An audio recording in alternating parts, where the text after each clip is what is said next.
Salut tout le monde. Si je vous demande de citer la discipline cyber qui a explosé ces dernières années, il y a fort à parier que vous me répondiez l'OSINT. Dans les médias, les CTF, les écoles, on en entend parler de partout. Mais est-ce que vous savez vraiment en quoi consiste ce métier? Et est-ce que vous seriez capable de faire la différence entre un OSINTer, un espion et un criminel? Installez-vous confortablement et bienvenue dans Cybertalk.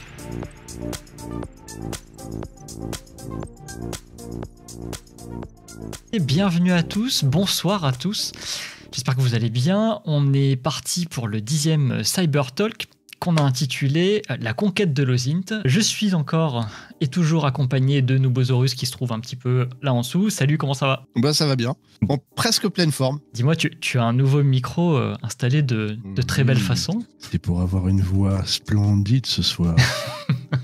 Je crois que ça fait 2 fois qu'on fait la blague, c'est terrible. Okay. Alors, pour ceux qui ne connaissent pas le concept de l'émission, je rappelle rapidement, nous sommes 2 enthousiastes semi-pro, semi-noob de la cybersécurité et on a des caisses et des caisses de questions à poser sur plein de sujets. Le sujet de ce soir, c'est globalement l'OSINT et pour répondre à toutes ces questions, on invite des experts de ces domaines-là. Et ce soir, c'est Julien Métayer, Kermit, qui est avec nous. Salut, comment vas-tu? Salut, comment ça va? Très bien. Alors, le but de ce soir, comme d'habitude, ça va être de gratter un maximum de connaissances de notre invité. Et ça tombe bien, parce que je dois bien vous avouer que moi, en OSINT, je suis une quiche monumentale. Alors, c'est pas forcément quelque chose que j'apprécie. Donc, Kermit, il va falloir... bien entendu, me faire apprécier cette discipline, je compte sur toi. Très bien. Je vais essayer, mais c'est quoi? C'est les quiches ou c'est l'OSINT que tu as du mal à apprécier? Non, j'aime beaucoup les quiches pourtant, donc je pense que c'est l'OSINT. Très bien. Eh bien, écoute, on va passer directement à une petite présentation de toi-même. Est-ce que tu peux nous dire un peu qui tu es, côté pro-perso, tu nous racontes un peu ce que tu veux? Je m'appelle Julien, je suis lyonnais comme toi Nicolas, et puis j'ai la joie de faire le métier de pentester, donc je fais des tests d'intrusion sur les systèmes informatiques. Je fais également un petit peu de red team, phishing pédagogique et sensibilisation en entreprise. Voilà, ça c'est mes activités pro. Je viens du monde du développement, puisque autrefois je faisais du développement de plateformes e-commerce, de systèmes de paiement sécurisés et autres, d'infra aussi également et d'hébergement. Et puis, je fais de la cyber depuis quelques années maintenant. Et puis, pour parler du sujet qui est celui d'aujourd'hui, je suis également le fondateur d'une petite plateforme dont on va parler sans doute après, qui s'appelle OSINT. Et voilà, c'est un petit peu ma passion, mon plaisir du moment, c'est voilà, de pratiquer, de partager un peu ce que je fais sur ces sujets-là. Que vous dire de plus sur ma personne? J'ai 45 ans, je suis un vieux, je fais partie de la catégorie des anciens de la cyber. Mais bon, certaines barbes blanches sourient. Voilà, non, pas du tout. Non, voilà. Qu'est-ce que j'aime dans la vie? Je suis plongeur aussi. Voilà, c'est partie de mes petites passions, c'est de partir un peu autour du monde, faire de la plongée sous-marine. C'est le seul truc qui me sort du boulot, pour être franc. Donc voilà, j'aime beaucoup cette activité. Voilà, j'ai une femme, un grand garçon qui travaille aussi dans un certain nombre de sujets. Et puis la vie est tranquille, quoi. Très belle présentation, écoute. Eh bien, on va passer au sujet du jour. Vous l'avez peut-être déjà vu sur les réseaux. On a, comme d'habitude, 3 parties, 3 grandes sections ce soir. La première, ça va être les bases de l'OSINT. On va essayer de faire un petit peu le tour de la discipline pour les gens qui ne connaissent pas trop et donner des bonnes pistes pour démarrer. Ensuite, on va parler de l'OSINT dans le monde pro, donc l'OSINT en tant que métier, ça c'est sûr, mais aussi comment ça peut être utilisé côté Red Team, côté Pentest. On parlera un petit peu aussi de la relation entre OSINT et État ou politique. Et pour finir, on parlera de l'OSINT face au grand public et aux médias. C'est un sujet qui est extrêmement populaire sur des chaînes de vulgarisation ou dans les médias classiques, donc on va aller faire un petit tour par là. On va démarrer avec les bases de l'OSINT et pour commencer, un petit peu de définition quand même et d'histoire. Est-ce que tu peux, grosso modo, nous définir l'OSINT, nous dire un peu ce que c'est et puis, tant qu'à faire, d'où ça vient Alors pour répondre à la question de Pentium que je vois passer sur le chat, déjà on dit OSINT avec un S, puisque OSINT c'est l'acronyme d'Open Source Intelligence. Voilà, OSINT, on joue un peu sur ces jeux de mots bien sûr, mais c'est OSINT la prononciation officielle. L'OSINT. Désolé. L'OSINT, et moi je vais dire OSINT une fois sur deux, hein, donc déjà je m'en excuse par avance, mais parce que c'est une déformation. L'OSINT, c'est une discipline, c'est une compétence, c'est pas encore un métier aujourd'hui. Donc c'est quelque chose qu'on va généralement pratiquer dans le cadre de son métier. Ça veut dire qu'on va être capable de rechercher de l'information sur des sources ouvertes et légales. Cette notion de légalité est importante, on va certainement en reparler. Le but de rechercher cette information, c'est de pouvoir prendre des décisions ou de faire des choix. Quel que soit le domaine dans lequel on va faire de l'OSINT, on va devoir répondre à une question, faire un choix ou prendre une décision. Donc le but est de partir d'informations dont on va disposer. On va sélectionner, utiliser un certain nombre d'outils. On va trouver de nouvelles informations et avec ces nouvelles informations, on va les analyser, on va les réutiliser, le but étant de répondre à la question tout simplement. Donc c'est une compétence qui est plus ou moins technique selon dans quel domaine on va la pratiquer et pour laquelle en fait on va se rendre compte assez rapidement que tout le monde en fait déjà un petit peu de l'OSINT dans son quotidien sans forcément avoir mis un petit mot dessus.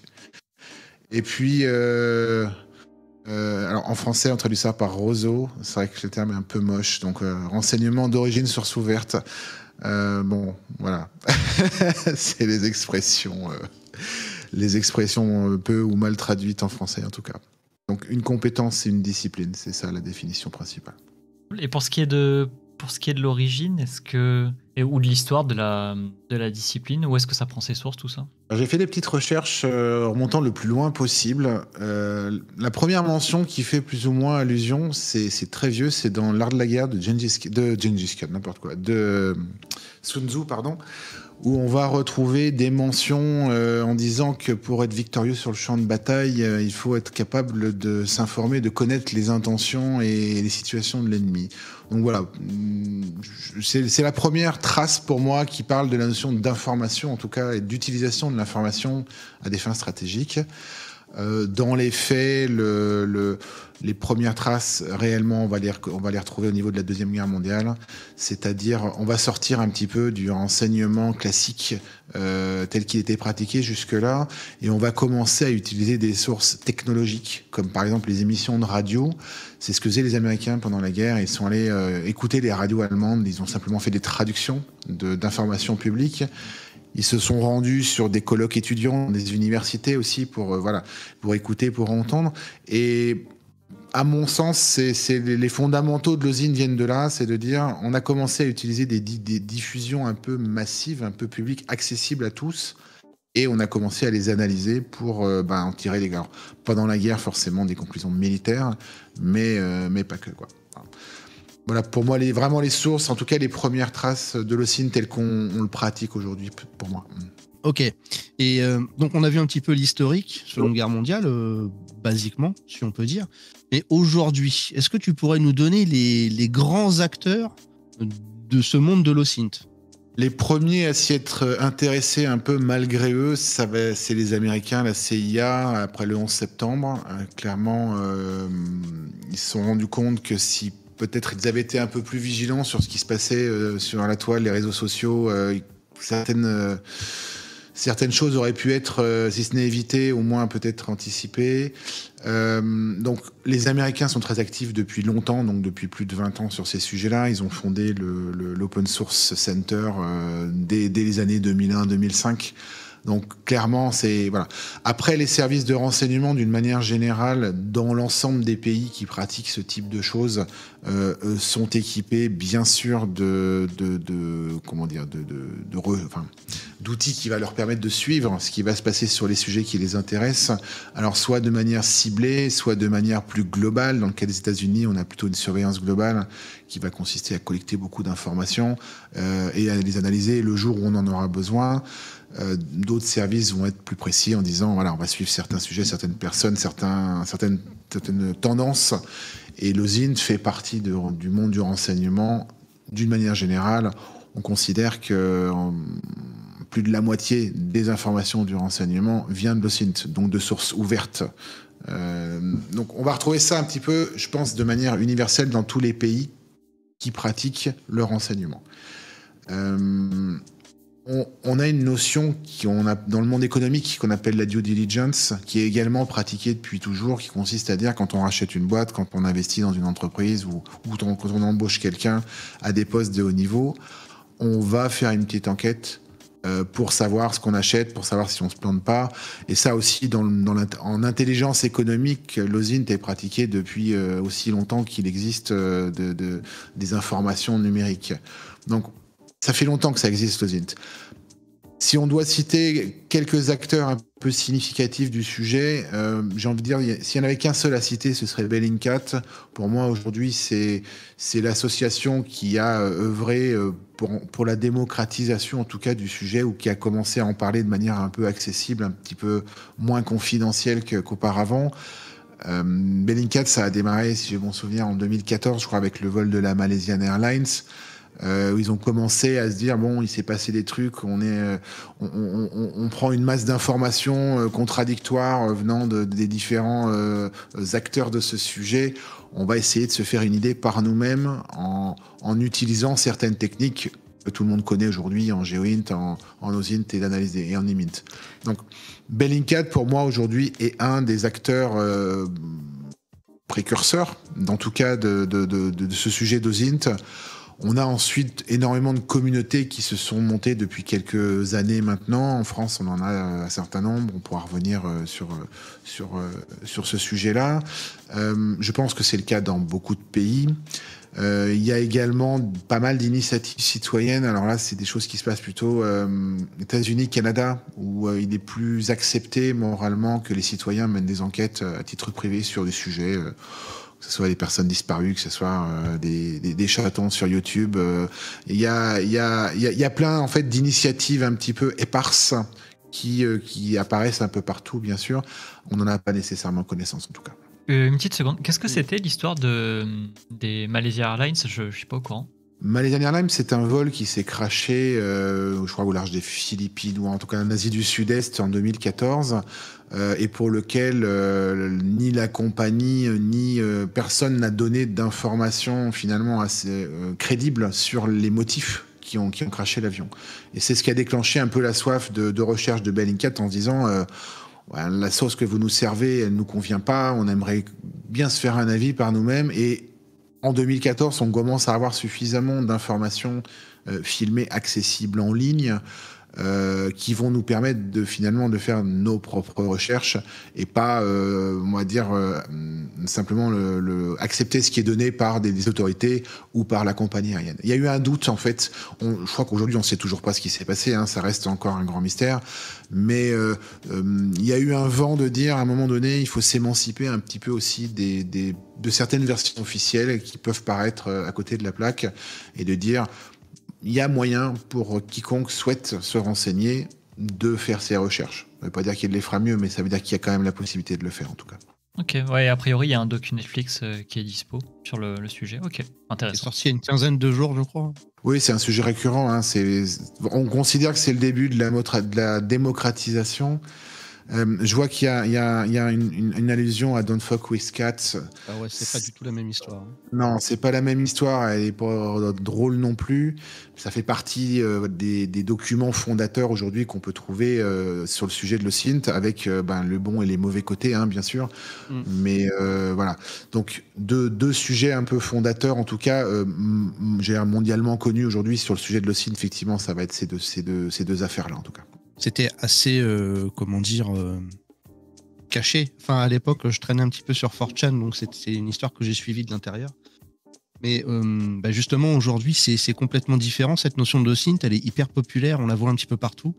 Notamment Netflix, avec 2 documentaires qui amènent ce sujet de l'OSINT. Et puis même, on va dire, sur les médias mainstream, hein, que ce soit du BFM, des grandes chaînes de télé, dans ce sens-là. Et ma question, du coup, c'était depuis quand, à ton avis, et pourquoi l'OSINT devient une discipline vraiment, entre guillemets, populaire, en tout cas visible du grand public? C'est encore Bellingcat, je pense qu'il y a 2 ans après, a un peu enfoncé le clou, avec notamment, il y a eu une campagne de propagande de Daesh dans les villes européennes. Je ne sais pas si vous nous savez, en 2016. il y avait des gens qui se prenaient en photo avec des messages de propagande dans des villes en disant voilà, je suis à Amsterdam, je suis à Londres, je suis à machin, etc. Et je pense que Bellingcat a travaillé sur ces sujets-là, hein, comme ils le font sur plein de sujets maintenant, mais ça a été un des sujets, je pense, qui a commencé à faire prendre conscience aux gens qu'on n'était pas nécessairement, il n'y a pas forcément d'impunité sur Internet. Et il y a eu un côté à un moment de dire, ouais, il se passe des choses, on peut en être acteur et on n'est pas forcément que spectateur.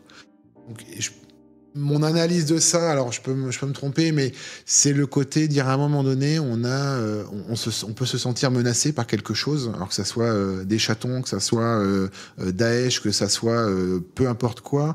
On peut décider à un moment donné, en tant qu'utilisateur d'Internet, de dire je suis pas simplement spectateur et un peu quelque part passif vis-à-vis de l'information que je regarde.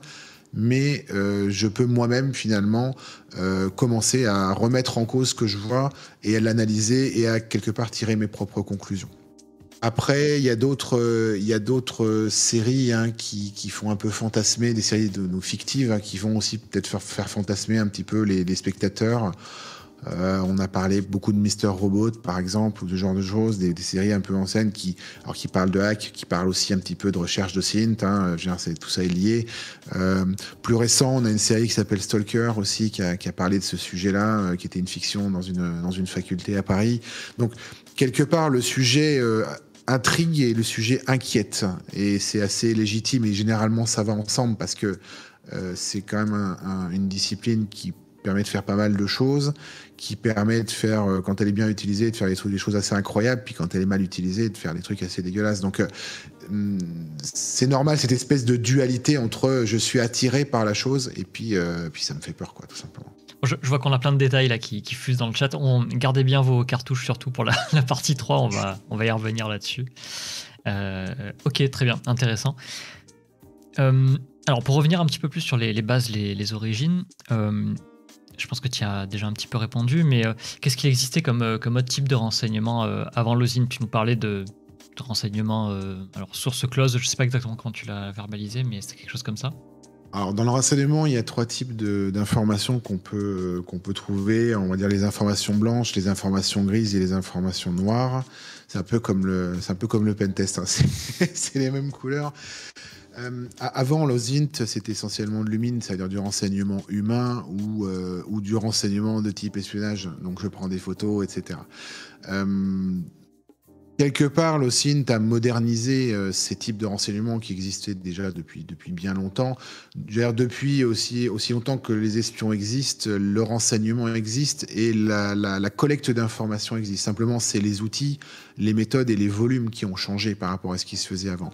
Donc, on ne classe normalement pas l'UMINT dans l'OSINT. Ça fait partie des sujets sur lesquels il y a un peu de discussion en disant est-ce que l'UMINT fait partie de l'OSINT ou pas. Pourquoi ? Parce qu'on considère que l'OSINT doit être le plus discret, doit y avoir le moins d'interaction possible avec l'environnement et que l'UMINT, par nature, forcément, il y a des interactions. Donc voilà, après, c'est des débats sémantiques de savoir si oui ou non c'est de l'OSINT ou pas. Qu'est-ce qui existait avant ? Encore une fois, pendant très longtemps, le renseignement, ça a été d'obtenir des informations, alors avec des méthodes plus ou moins légales, plus ou moins acceptables moralement. Hein. On allait soit voler des informations, soit obtenir des informations contre corruption, contre chantage, enfin tous les trucs qu'on voit dans les films depuis toujours. Ce que va apporter l'OSINT d'aujourd'hui, c'est clairement la discrétion de l'obtention de l'information en disant on est capable aujourd'hui de passer quand même bien sous les radars et d'obtenir beaucoup de choses avant même d'avoir eu le moindre contact avec qui que ce soit.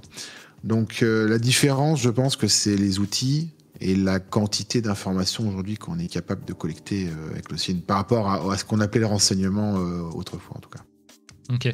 Alors tu as prononcé un mot, je pense qu'il va demander définition. Tu as parlé du mint. Mais si je vais un peu plus loin, t'en as plein d'autres, des mints. T'as le SOCMINT, GeoInt, je ne sais pas quoi int. Est-ce que tu peux nous faire un petit tour du proprio ? Ouais.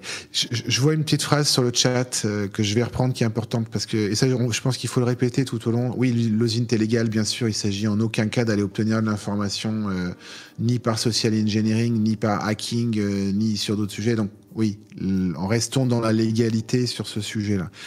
Pour revenir au int, à la famille des int, donc le mint, la geoint, le socmint, le massint, le sigint, il y en a plein. Bon, les principaux aujourd'hui, ça va définir en fait les différentes disciplines de l'OSINT. C'est-à-dire que les différentes catégories de matières sur lesquelles on va travailler. On va prendre l'IMINT, c'est très simple. L'IMINT, c'est le travail de l'image. Donc, on va travailler sur des photos, on va travailler sur des images satellites, on va travailler sur des images radar, par exemple. Donc, c'est l'image qui va être le point de départ de la recherche. Ça ne veut pas dire qu'on va rester après forcément toujours sur des photos, mais le point de départ, en tout cas, c'est la photographie. Généralement, on va coupler l'IMINT avec la GeoInt parce que quand on a une photo, par exemple, on va souvent avoir intérêt ou envie de savoir où est-ce qu'elle a été prise, quand est-ce qu'elle a été prise. Et du coup, on va analyser l'environnement finalement de la prise de vue pour déterminer généralement un lieu. Alors, ça va être est-ce qu'il y a des montagnes en arrière-plan, quelle était la météo, est-ce qu'il y a des feuilles sur les arbres, quel est le style d'architecture, etc. Et en fait, on va combiner l'analyse visuelle de la photo avec des spécificités géographiques ou culturelles qui vont permettre de tirer des conclusions et ensuite de rebondir là-dessus pour trouver autre chose. Donc souvent, IMINT et GeoInt, c'est lié. On va avoir après une grosse catégorie qui s'appelle le SOCMINT. C'est un petit peu la catégorie qui pose un peu polémique souvent parce que là, on va effectivement parler des réseaux sociaux, donc des personnes. Et bien souvent, on va souvent aller chercher, faire des enquêtes sur personnes quand on va sur les réseaux sociaux. Alors, on ne trouve pas que des personnes, il y a aussi des lieux, il y a aussi des situations, etc. Mais souvent, on assimile le SOCMINT à la recherche sur personne. Donc là, on commence à friser avec les frontières de l'éthique et les frontières des bonnes pratiques. C'est pour ça que le SOCMINT est un sujet un petit peu touchy. On pourra vraiment en détailler les limites parce que c'est important de dire le SOCMINT, c'est crucial, c'est une source colossale de données, c'est surtout une source absolument non contrôlée de données, puisqu'aujourd'hui, personne ne sait réellement, en tout cas, où sont ces données, à quoi elles vont servir et comment elles sont accessibles, avec la difficulté qu'elles ne soient pas indexées par Google. Donc des méthodes de recherche qui sont un petit peu différentes. Après, on va retrouver d'autres disciplines comme le massint et le sigint qui sont un petit peu moins utilisées. En tout cas, ça va dépendre dans quel métier vous appliquez le SINT. Massint, ça va être tout ce qui est mesure et sigint, tout ce qui est signal.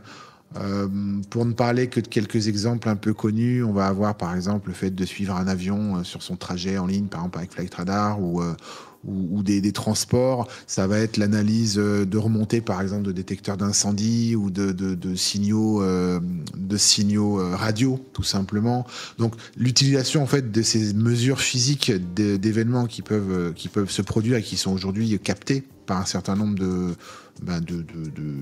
capteurs, sans faire de paraphrase, et qui peuvent être utilisés également dans le cadre d'une enquête au SINT. Et puis après, on va avoir un petit peu un gros... On a une catégorie qui s'appelle la Recon, tous les pentesters la connaissent. Ça consiste à aller chercher les informations sur les données techniques d'Internet, que ce soit les configurations DNS, que ce soit les certificats SSL, les WIS sur les domaines, voilà, tout ce qui va permettre en fait de relier l'activité Internet à d'autres activités. Et puis après, il y a un petit peu le fourre-tout. On va retrouver tous les éléments recherche sur les entreprises, recherche cadastrale. Il y a beaucoup de choses qui existent ensuite en termes de sources d'informations qui sont pas forcément typées sur une discipline en particulier, mais qui vont être souvent l'outil qui va faire la jonction entre un élément et un autre ou entre une discipline et un autre. Donc voilà, beaucoup d'outils et beaucoup de sources très variées. Et c'est ça qui fait un peu tout le fun de l'OSINT en tout cas. Quand on commence à s'intéresser un petit peu à l'OSINT, il y a quelque chose qui est un petit peu compliqué, c'est qu'on peut être noyé sous les informations et parfois on ne sait même pas par où chercher. Est-ce que tu pourrais nous donner quelques sources très intéressantes d'infos en fait quand on se met à l'OSINT? Ouais, ça c'est une question. J'ai envie de dire la première source d'info, c'est Google. Pourquoi ? Parce que c'est souvent par là que les choses commencent. Les premières recherches qu'on fait en tant qu'internaute ou même en tant qu'OSINTer, c'est souvent Google. Il faut savoir aussi en sortir, parce que Google n'indexe que 4% du contenu web, c'est quand même pas grand-chose. Donc aujourd'hui, Pour moi, la première étape avant de commencer à chercher, c'est d'arriver d'abord à comprendre comment fonctionne l'osine, quelle est la méthodologie utilisée pour l'osine, parce que commencer ces recherches sans avoir de méthodo, c'est 100% de chance de se perdre et au pire de se planter. Donc la première étape avant d'aller chercher la source d'information, c'est de dire mais comment ça marche, comment on cherche une information, comment on vérifie que cette information elle est juste et comment on peut la confirmer. Est-ce qu'elle est réutilisable? Est-ce qu'elle est prioritaire par rapport à une autre en termes de réutilisation? C'est toutes ces notions de méthodologie qui vont faire que derrière, quelque part, le choix de l'outil ou le choix de la source va devenir évident parce qu'on a préalablement cherché à savoir ce qu'on était censé trouver. Donc, la première étape, c'est de se poser les bonnes questions. C'est pas de trouver la source. Donc, l'OSINT, on entend souvent parler de la collecte d'infos, de la recherche, etc. La partie populaire et démocratique de l'OSINT, c'est souvent ça. C'est souvent de la recherche assez simple, des pivots évidents, etc. L'osine, c'est bien plus que ça quand elle est pratiquée d'un point de vue professionnel. C'est de dire on fait pas ça n'importe comment, il y a des règles à respecter, il y a des méthodes à respecter pour tout simplement arriver au bout. Parce que quand on se trompe de piste, on va perdre des heures, on peut trouver une mauvaise information, ce qui est encore pire que de ne rien trouver. Donc d'abord réfléchir à ce qu'on cherche, avec de quoi on part, vers où on veut aller, quels sont les outils susceptibles de répondre aux besoins. Il y a d'autres notions aussi.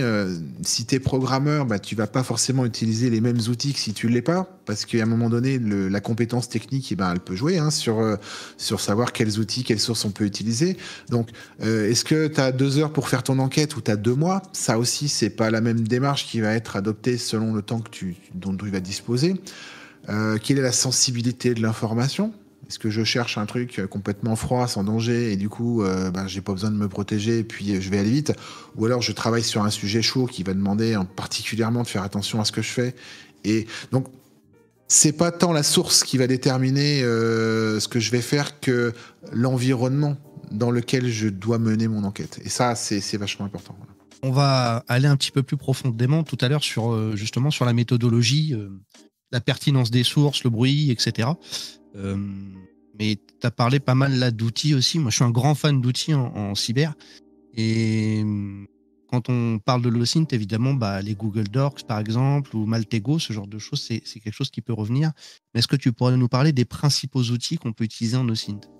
Il y en a plein. C'est toute la difficulté, c'est qu'il y en a des milliers et que, j'ai envie de dire, il en meurt et il en est tous les jours. Donc, le premier outil de l'OSINTer, c'est la veille technologique sur les outils, tout simplement. Tu parles de Maltego. Alors Maltego, oui, c'est quand même un grand nom des outils d'OSINT, tout simplement déjà parce que c'est un open source, donc il est quand même accessible dans sa version gratuite à tous. Et puis c'est un des rares qui a réellement formalisé la notion de pivoting qu'on va retrouver en fait dans la méthodologie de l'OSINT, c'est-à-dire se servir d'une information pour en trouver une autre, et qui quelque part a un petit peu industrialisé cette notion de pivoting, en particulier dans le monde de la cyber. Il est beaucoup aimé dans le monde du pentest parce que c'est vrai que c'est pratique pour faire des mind maps assez rapides, pivoter sur un nom de domaine, sur une IP, sur un truc.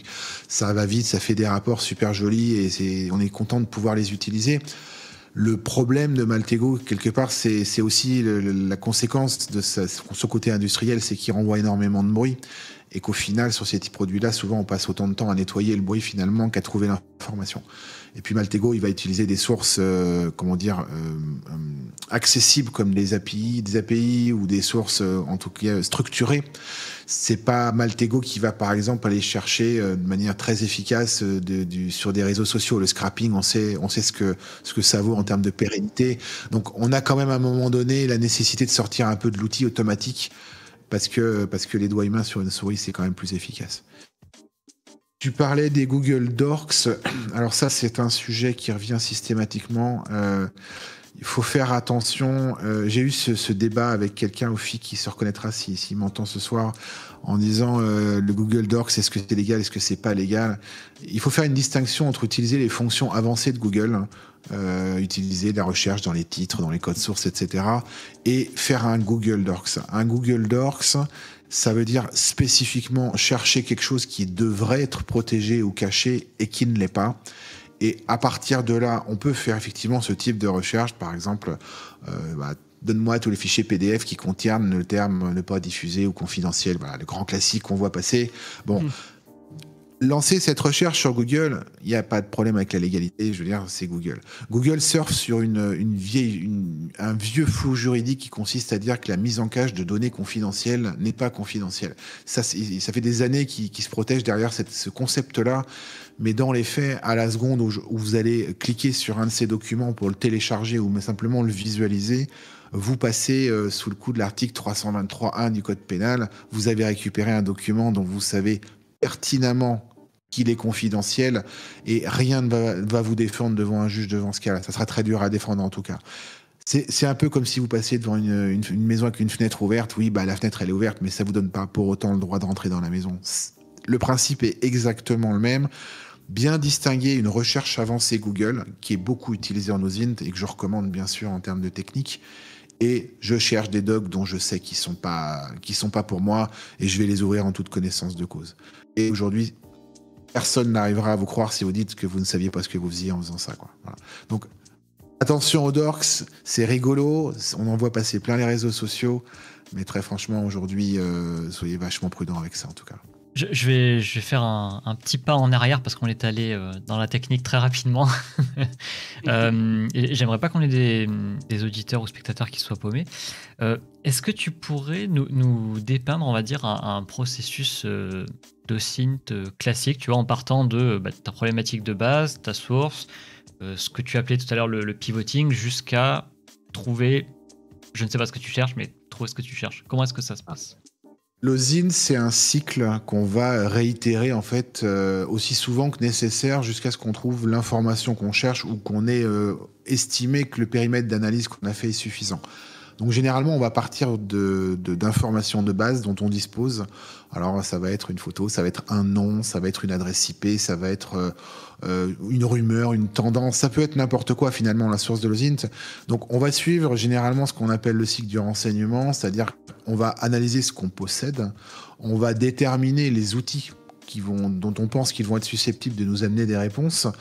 Ensuite, on va collecter une information, donc on va faire jouer les outils, on va collecter de l'information, sans forcément y accorder trop d'importance, d'ailleurs on va la récupérer, et c'est dans l'étape suivante qu'on va mener une analyse sur l'information, donc qui va consister à éliminer le bruit, qui va consister à vérifier l'information, c'est-à-dire est-ce que ma source elle est fiable, est-ce que l'information que je viens de collecter, je peux la confirmer avec une autre source d'information pour éviter, alors on reparlera des biais cognitifs et de la désinfo j'imagine après, mais il y a plein de pièges dans l'OSINT et cette étape d'analyse elle est cruciale, encore une fois, pour pas se tromper, tout simplement.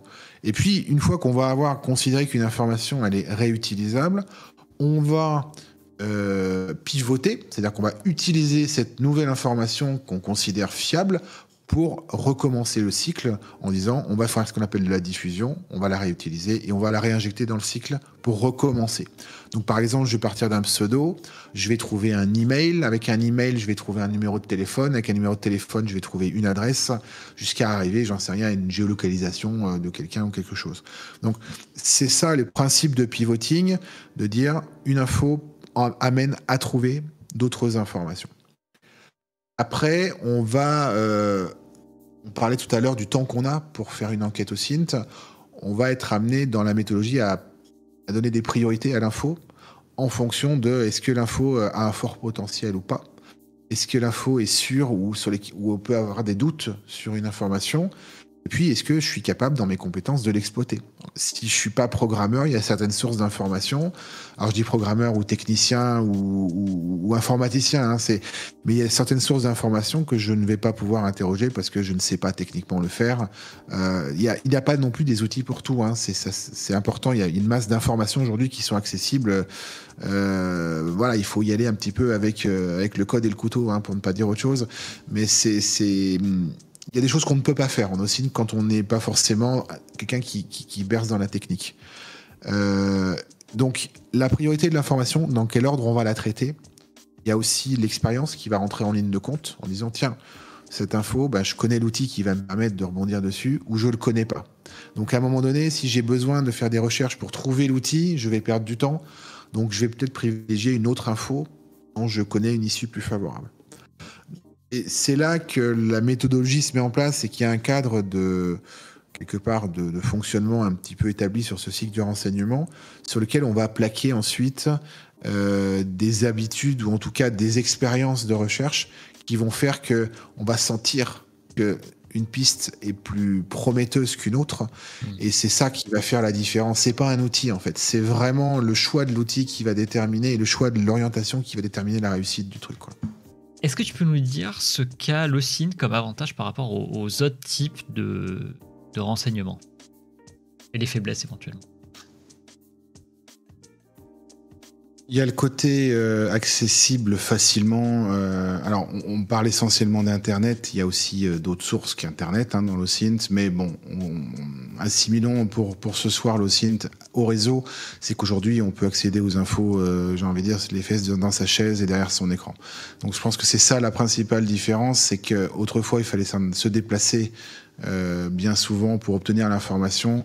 Aujourd'hui, tu peux aller regarder quelle est la couleur d'une façade sur un immeuble à New York avec un simple outil. Donc forcément, le côté je joue à domicile fait une grosse différence. Ce qui change aussi, c'est la masse de données à laquelle on est capable d'accéder, qui va augmenter encore chaque année, ça je pense de manière indéfinie. Donc c'est le nombre illimité ou quasi illimité d'informations auxquelles on a accès.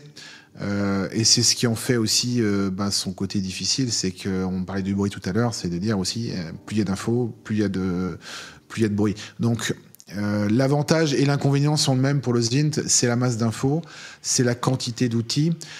C'est aussi énormément de gens qui développent des outils incroyables. Ils sortent des trucs sur GitHub tous les jours.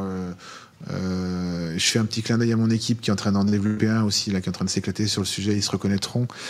Il y a plein d'initiatives de création d'outils qui permettent aujourd'hui d'accéder à de l'info, entre guillemets, de plus en plus facilement, ou de plus en plus intelligemment en tout cas. Donc c'est le côté aussi volume, mais en termes de nombre d'utilisateurs, qui fait que la discipline elle évolue. Ce qui était réservé à un certain nombre de personnes dans le monde du renseignement, aujourd'hui ça a été un peu approprié par les communautés et par les gens en général, et c'est ça qui fait que le truc se développe beaucoup plus vite. L'OSINT a ce côté moins... Alors, non, je vais pas dire ça, parce que je pense que je vais me faire allumer, mais il y a un côté, comment dire, faux sentiment de protection quand on fait de l'OSINT. On va revenir sur le sujet, qui fait que voilà, c'est plus facile d'aller chercher de l'info en OSINT derrière son écran que de se rendre, prendre une photo, etc. Donc j'ai bien dit fausse protection apparente, c'est important. Le sujet va être sur la table tout à l'heure. Voilà pour moi l'essentiel des informations. Après, on va avoir pas mal d'informations aussi qui vont être de l'ordre du culturel. C'est intéressant, l'OSINT, c'est pas que des décisions stratégiques et des enquêtes sur personne, c'est aussi on va se tenir informé sur un sujet qu'on aime bien, tout simplement. Ça va être essayer de déjouer un mail de phishing qu'on a reçu ou un truc. Donc il n'y a pas que le côté utilisation ultra stratégique de l'info OSINT. L'OSINT, c'est aussi se protéger au quotidien. Donc c'est pas réservé au monde du renseignement. C'est ça qui change, c'est ça qui gêne un peu aussi dans la démocratisation du sujet, c'est de dire à un moment donné, tout le monde fait de l'OSINT, quoi. Et il y a plusieurs manières, il y a des bonnes et des mauvaises manières de faire de l'OSINT. C'est ça la différence, c'est que le truc est devenu un petit peu démocratique, ce qu'il n'était pas auparavant. Alors, en parlant de démocratisation, quand on a fait notre reportage à l'ESNA, on a, alors via... si on l'a nommé, oui, via Coda pour la partie OSINT, on avait eu quand même l'impression que ça commençait à arriver dans les écoles, dans l'enseignement, que commençait à y avoir quelques cours qui se faisaient, quelques initiatives. Qu'est-ce que tu constates, toi ? Est-ce que c'est enseigné activement dans les écoles aujourd'hui de cyber, ou même peut-être d'autres écoles, je ne sais pas moi, peut-être de commerce ou ce genre de choses-là ? Est-ce que c'est possible ? Ou est-ce que c'est pas du tout là ? Est-ce qu'il y a d'autres façons d'apprendre ça ? Il y a quelques écoles aujourd'hui qui considèrent l'OSINT comme un module à part entière. Pas beaucoup. Je vais en citer une parmi d'autres, mais l'EGE notamment forcément accorde de l'importance depuis un petit moment à ce sujet-là. Mais dans les faits, en école cyber, moi je fais un peu d'intervention sur le sujet, mais c'est plus de l'acculturation, c'est pas réellement des cours. On va avoir un peu d'avance dans les écoles de lutte contre la fraude, où effectivement ces milieux-là ont bien compris que l'OSINT était absolument crucial pour que ce soit de la fraude bancaire, que ce soit de la fraude aux assurances, du blanchiment, etc. Donc là, oui, on a des cours, mais on n'a pas de cours extrêmement... on parle de quelques heures, allez, une journée ou deux, mais c'est pas quelque chose de... Je sais qu'il y a une grosse initiative au CNAM dans les cursus de criminologie où il est prévu l'année prochaine effectivement un module assez conséquent sur ce sujet-là, et j'ai entendu parler d'une autre école qui voulait mettre un module de 300 heures sur l'OSINT dans son cursus. Donc là on parle carrément de majeur sur ces sujets-là. Donc oui, le sujet rentre dans les écoles. Le problème, c'est que j'ai le sentiment qu'on ne sait pas trop comment aborder d'un point de vue pédagogique le sujet, et que du coup, trouver les bons intervenants, valider les cours, les méthodologies, il faut que ça convienne, ça soit aussi dans la politique de l'école en question, ça prend du temps. Et comme aujourd'hui, c'est pas une matière qui est reconnue d'un point de vue ni privé ni public dans les faits, elle ne donne pas lieu forcément à des examens ou des choses comme ça. Donc c'est souvent une matière un peu secondaire qui va être pour la culture, alors en intelligence économique, au niveau des études de défense par exemple, en cyber. On va l'avoir, mais ça va être... Ok, on sait que ça existe, on sait globalement comment ça marche, mais j'ai pas entendu parler de gros cursus, en tout cas dans les écoles dignes de ce nom en tout cas. On aimerait bien sûr. Ça va nous amener à ta plateforme. Est-ce que c'est pour prendre ta part? Et alors, est-ce que tu pourrais nous parler un petit peu de OSINT.eu? Ouais, avec grand plaisir. OSINT.eu, c'est né pendant le Covid. J'ai vu tout à l'heure passer quelqu'un qui disait que le Covid a été un accélérateur de l'OSINT, et c'est vrai, puisque avec tout ce qui s'est dit, tout ce qui est complotisme, anti-vax, l'information, la désinformation, il y a eu énormément de sujets boostés par ce sujet. En fait, la plateforme OSINT, elle vient de la même époque. Alors, pour une autre raison, c'est que, comme beaucoup de gens, je me faisais un petit peu chier chez moi. Et je me suis occupé en faisant des énigmes, parce que j'adore les énigmes, j'adore les chasses au trésor. Ça, c'est une de mes petites passions à côté. J'aime bien les escape games aussi.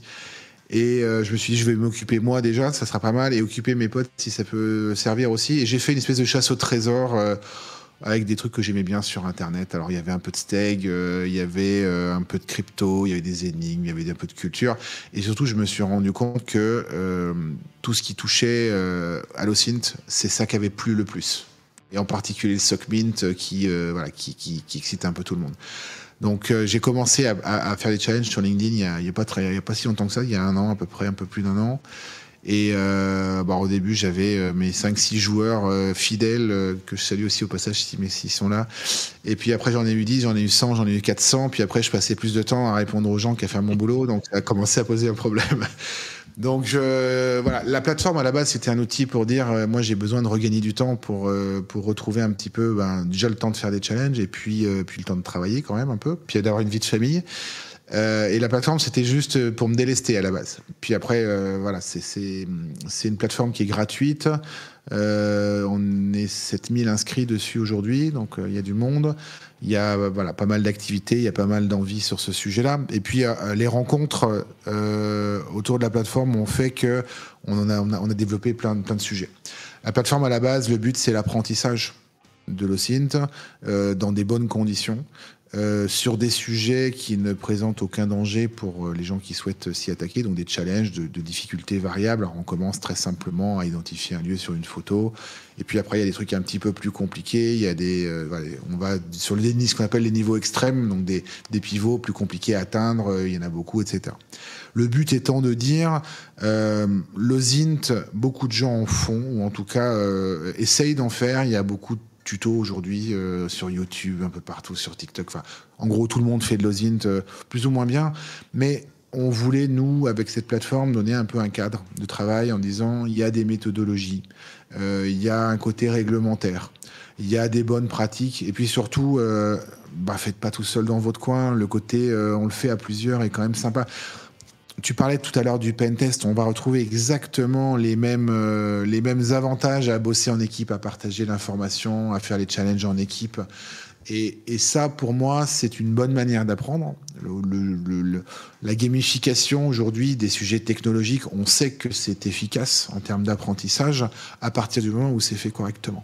Donc, on voulait nous donner un cadre et de dire, voilà, nos OSINTers avec un Z qui viennent, on essaye de leur donner des bonnes habitudes, on essaye de leur faire découvrir des choses que nous-mêmes on a découvert, donc des nouveaux outils, des nouvelles sources, des nouvelles méthodes, et puis surtout on les laisse pas seuls, on les laisse pas soit galérer et ne pas y arriver, soit partir dans de mauvaises pratiques sur l'OSINT.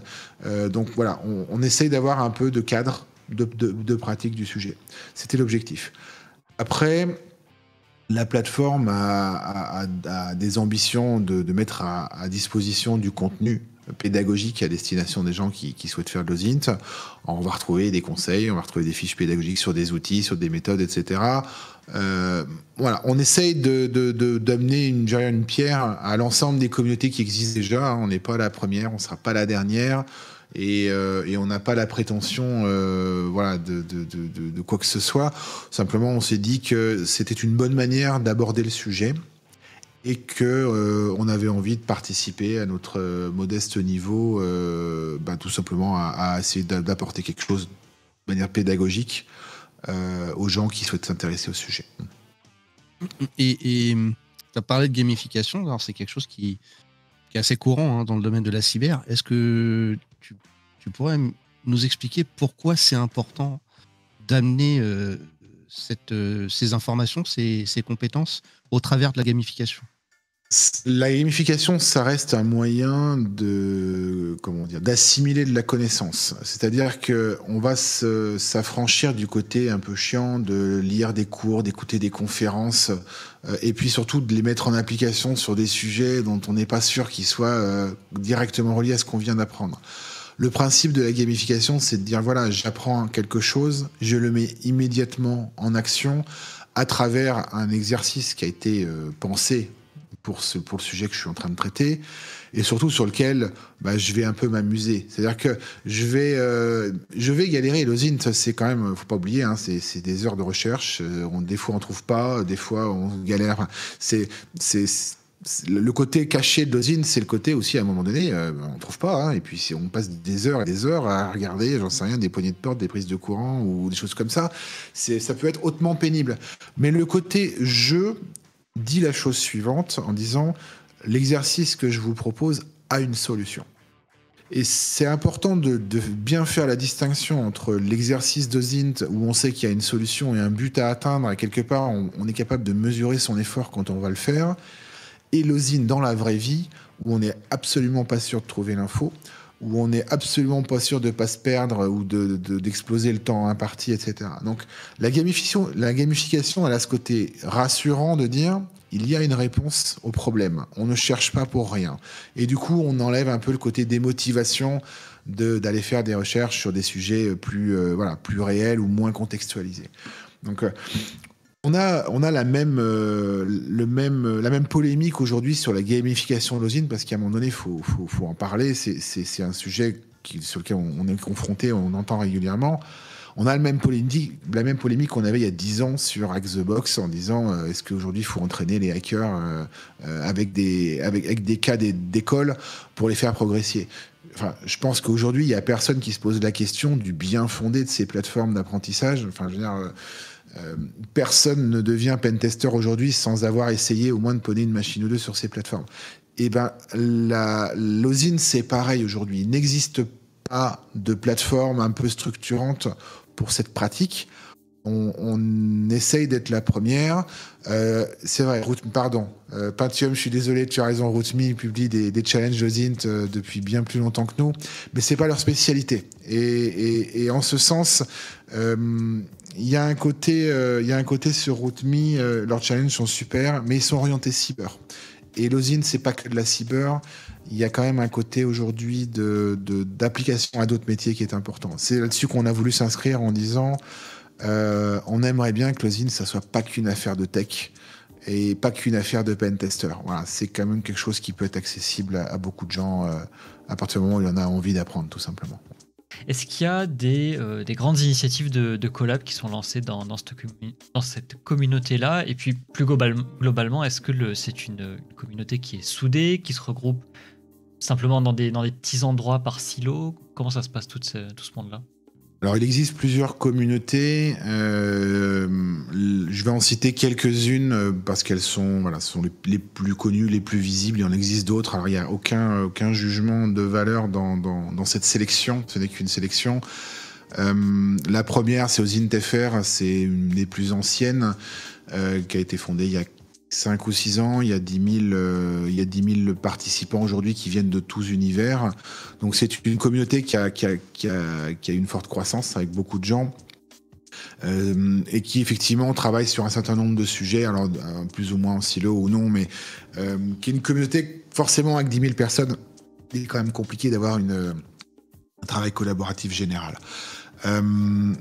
Il y a d'autres initiatives comme Open Facto par exemple, qui est plutôt orientée sur ce qui est une vérification de l'information, notamment au niveau du journalisme.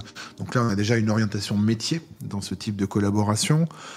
On va avoir Projet Fox, par exemple, qui va être dans la démocratisation de l'information, un peu générale, mais qui va être quand même effectivement sur un mouvement qui va tourner autour de la liberté de la donnée, de l'accès à l'information. On va avoir des communautés qui se montent aussi dans des pays à côté de la France. OSINT-BE est né il y a quelques mois, est en train aussi de se structurer. OSINT-EU, on est une communauté d'apprentissage, à vocation pédagogique. On n'a pas d'ambition ni militaire ni stratégique sur ces sujets-là. Il en existe beaucoup. Il y a aussi des communautés plus confidentielles que je ne connais pas nécessairement. Donc, il y a certainement aujourd'hui plein de gens qui travaillent. Est-ce qu'il y a une bonne ambiance ? Ça dépend des jours, j'ai envie de dire. Ça dépend des sujets. Il y a un petit côté parfois appropriation de certains sujets par certaines communautés qui est ce qu'il est. L'humain est un humain, je veux dire, on changera jamais les gens, mais il y a un petit côté les choses sont en train de changer. Le fait que l'OSINT devienne plus démocratique peut inquiéter, hein. C'est un message qu'on entend souvent, alors que ça soit au niveau de sa pratique ou simplement des gens qui travaillent aujourd'hui dans ces métiers-là, que ça soit Laurence, le militaire, etc., qui voient débarquer des osinters tout feu, tout flamme sur tous les sujets, et parfois sur des sujets sensibles sur lesquels il faudrait faire très très attention avant de publier quoi que ce soit. Donc je comprends l'inquiétude, mais c'est quelque chose qui est pour moi aujourd'hui une vague qui va être assez difficile à arrêter. Donc le côté de travailler en silo, ne pas tenter de structurer la pratique de la chose aujourd'hui, pour moi est un problème. Je pense qu'il faudrait qu'on se parle plus dans les communautés. Je vois passer Apérosint, on a fait un Apérosint au FIC la semaine dernière avec les communautés que je vous ai citées qui étaient présentes. Donc ça, c'était chouette. On voit qu'il y a quand même le souhait de dire c'est un peu bête de pas travailler ensemble. Après tout, l'union fait la force sur ces sujets-là aussi.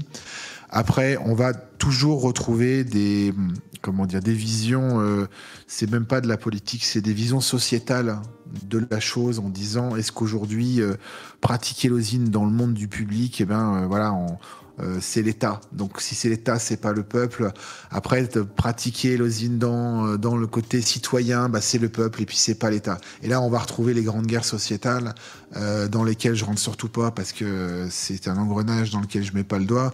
Mais c'est ça aujourd'hui. On va pas retrouver des problèmes sur l'OSINT, on va retrouver des problèmes de vision de ce que doit être la donnée libre et de à qui elle doit être accessible. Donc on est quand même sur des notions qui dépassent un peu le cadre de l'OSINT et qui font que sur certains sujets, bien sûr, rajoutons à ça les ambitions commerciales de certains acteurs du monde de l'OSINT, et c'est tout à fait normal. En intelligence économique, on parle d'économie, donc oui, bien sûr, entre les militaires et les mecs qui vont vendre des outils d'OSINT, c'est pas la fête, et ces gens-là se parlent pas parce que simplement ils se comprennent pas, tout simplement. Voilà. Peut-être qu'on y retournera un petit peu après là sur ce sujet-là, mais on voit que c'est vachement je sais pas comment dire, le pentest, j'ai l'impression parfois qu'il y a un côté très machine en fait dans le procédé où on est tellement sur de la technique qu'il y a peut-être moins d'humains derrière. Là, j'ai quand même l'impression qu'il y a une teinte beaucoup plus humaine en fait dans le travail, dans le fond du travail en fait. Peut-être que c'est une impression, hein, après, je sais pas. Je sais pas comment tout le monde pratique le pentest, mais moi, la composante OSINT dans le pentest, elle est super importante dans tout ce qui est préparation. En particulier, le Red Team encore plus, mais même le pentest aujourd'hui, comprendre l'environnement, comprendre les personnes qui ont travaillé sur l'environnement qu'on va attaquer, fait partie pour moi d'une stratégie intelligente de limiter, je vais rien t'apprendre, hein, les phases d'énumération ou de fuzzing qui sont hyper bruyantes, hyper chronophages. Donc il y a un côté optimisation du temps au niveau de la cyber-offensive à laquelle va répondre l'OSINT. Alors après, oui, c'est sûr qu'on va traiter des sujets moins techniques en OSINT.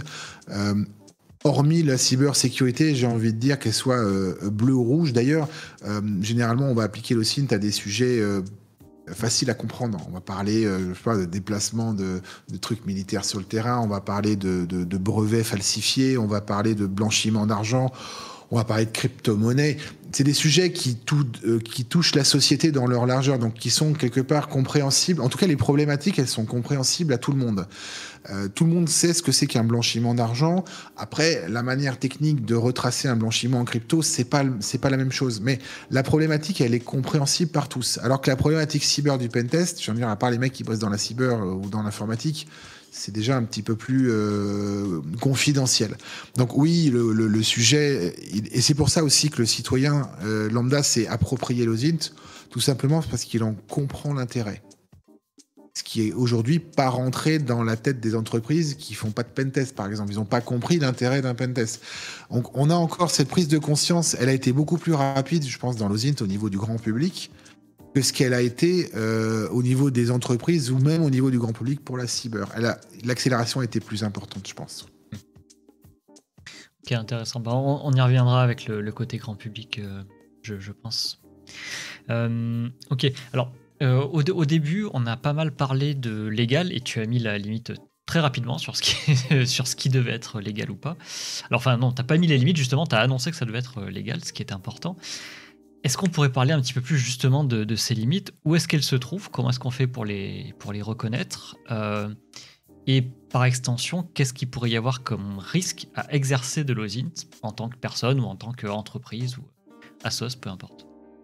Là, il y a deux limites qui existent sur la pratique de l'OSINT. La première, c'est la limite réglementaire, donc c'est-à-dire la loi du pays dans laquelle vous vous trouvez. En France, les principales règles à respecter, c'est les articles 323 du Code pénal, qui consiste à dire qu'on ne va pas aller voler une information, on ne va pas la stocker, on ne va pas la réutiliser. Donc à partir du moment où j'accède à une information de manière illégale, que ça soit par du hacking, que ça soit par de l'usurpation d'identité, du social engineering, ou d'aller récupérer ça, on pourra en parler tout à l'heure sur une data leak, on est en contrevenance absolue et sans aucun doute de ces articles-là, avec des peines de prison de 3 à 5 ans, des amendes de 300 000 à 750 000 euros. Donc on est quand même sur du pénal, du très lourd, et aujourd'hui des sujets sur lesquels ça rigole pas. Enfin, tous les gens qui bossent dans la cyber connaissent ces articles par cœur. L'autre limite réglementaire, une des autres limites, c'est l'article 221, c'est l'article sur le doxing. Ça, c'est un peu plus récent. Il y a une jurisprudence qui est pas très récente, enfin qui date de 2015, l'affaire Bluetooth. Je vous osintez le sujet sur Google, qui consiste à dire à partir du moment où on va exposer volontairement une donnée personnelle à des fins de nuisance, on est en contrevenant de l'article 221. Là aussi, les peines c'est du pénal, les peines sont importantes. Donc, aller publier le numéro de téléphone de son ex pour la faire chier, c'est du doxing et ça fait partie aujourd'hui des pratiques qu'il faut bien entendu sur lesquelles il ne faut pas aller. Et puis il y a un autre acronyme qui fait frémir tout le monde depuis quelques années maintenant, c'est le RGPD. Et oui, quand on fait de l'OSINT, on est aussi soumis au RGPD, c'est-à-dire toutes les règles sur le traitement et la conservation des données personnelles qu'on est amené à collecter dans le cadre de ces enquêtes, c'est-à-dire la collecte justifiable et minimalisée, l'anonymisation des données quand on le peut, la sécurisation du stockage. Enfin, je vous renvoie au RGPD pour les nuls sur ces sujets-là. Voilà aujourd'hui le cadre réglementaire de l'OSINT. Après, il y a une règle en droit français qui est assez simple, c'est tout dépend de l'intention. Donc, à partir du moment où vous pratiquez l'OSINT dans le respect des lois françaises et avec une intention louable ou bienveillante, j'ai envie de dire, le risque réglementaire, il est limité. Vous pouvez faire une erreur, mais on ne va pas venir vous accuser de quoi que ce soit. Voilà pour le cadre réglementaire. Après, il y a le cadre éthique. Et là, on rentre dans le problème de l'éthique, c'est que l'éthique, c'est quelque chose qui a dimension variable, qui est extrêmement subjectif. Ce qui va être acceptable pour l'un ne va pas être acceptable pour l'autre. Et voilà. Donc là-dessus, on va rentrer dans une discussion philosophique de savoir est-ce que ce que je suis en train de faire est bien ou est mal. Est-ce que une petite contrevenance pour obtenir l'information qui, elle, par contre, va être utilisée à des fins bienveillantes. Est-ce que c'est quelque chose qui est acceptable ou pas? Et on va rentrer dans la notion d'utilitarisme. Là aussi, on pourrait passer une émission complète sur ce sujet-là, hein, mais on va pas diverger. Donc, aujourd'hui, il y a un cadre légal qui est établi sur la pratique de l'OSINT. Il y a des bonnes pratiques qui sont établies sur la pratique de l'OSINT en disant il faut être capable d'obtenir l'information de manière légale, sans interaction avec les cibles, ça veut dire de manière discrète aussi discrète que possible, mais ce sont des recommandations. Je vois passer l'URL du livre blanc là, qu'on a sorti à l'occasion du FIC la semaine dernière. Alors c'est une collaboration intercommunautaire, il y a plein de gens qui ont travaillé sur ce document. En particulier, le gros boulot a été fait par Marc-Antoine Ledieu, je ne sais pas si vous le suivez, qui est un spécialiste du droit de la base de données. Voilà. Marc-Antoine, il est spécialiste du droit de la base de données, qui est un droit très particulier. Ils ne sont pas nombreux à être expérimentés sur ce sujet-là. Et on ne prétend pas avoir écrit les futures lois de l'OSINT, mais c'est vrai qu'aujourd'hui, il n'y a tellement pas de cadre quelque part légal autour de ces pratiques.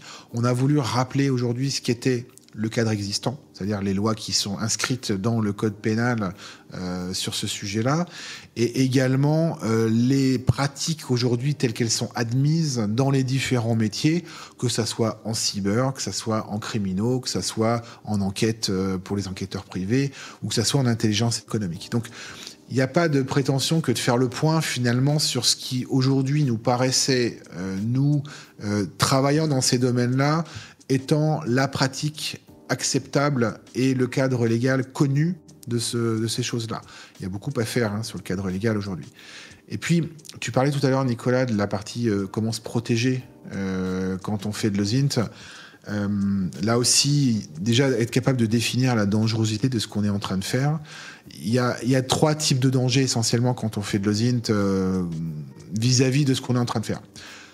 Le premier danger, c'est vis-à-vis de soi-même. C'est qu'en tant qu'enquêteur, on peut être amené à mener des enquêtes sur des personnes qui peuvent être dangereuses, alors que ce soit sur de la fraude, que ce soit sur du vol, que ce soit sur des hackers, que ce soit sur des criminels. Il y a un danger à s'exposer comme je cherche des informations sur ces gens-là.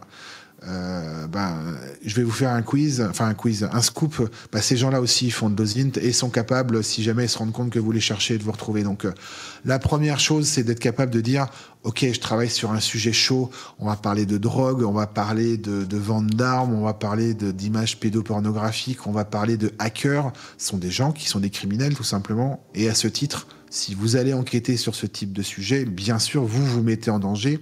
Et quelque part, à travers vous, c'est vos proches, c'est la famille, c'est la boîte dans laquelle vous travaillez. Donc, il y a plein de choses à faire. Je ne rentre pas pour l'instant dans le détail de ce qu'il faut mettre en place pour se protéger de ces trucs-là. Mais le premier danger, c'est vous-même. Le deuxième danger, ça va être les personnes sur lesquelles vous allez enquêter. Il y a des initiatives aux États-Unis de recherche de personnes disparues. On pourra parler du Trace Lab tout à l'heure si vous voulez. Mais Il y a un truc en France qui s'appelle le droit à la disparition, et ça n'existe pas par hasard. C'est qu'aujourd'hui, il y a des personnes qui décident aussi de disparaître pour d'excellentes raisons, ou en tout cas c'est leur droit.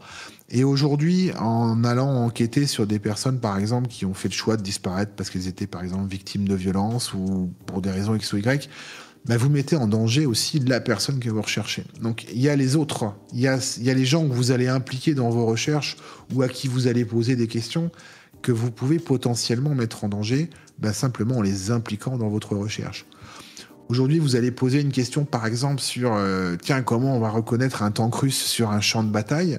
Bah, la personne qui va vous répondre sur le forum où vous allez poser la question, eh ben, vous la mettez en danger en l'impliquant quelque part dans un sujet qui peut-être qui vous dépasse.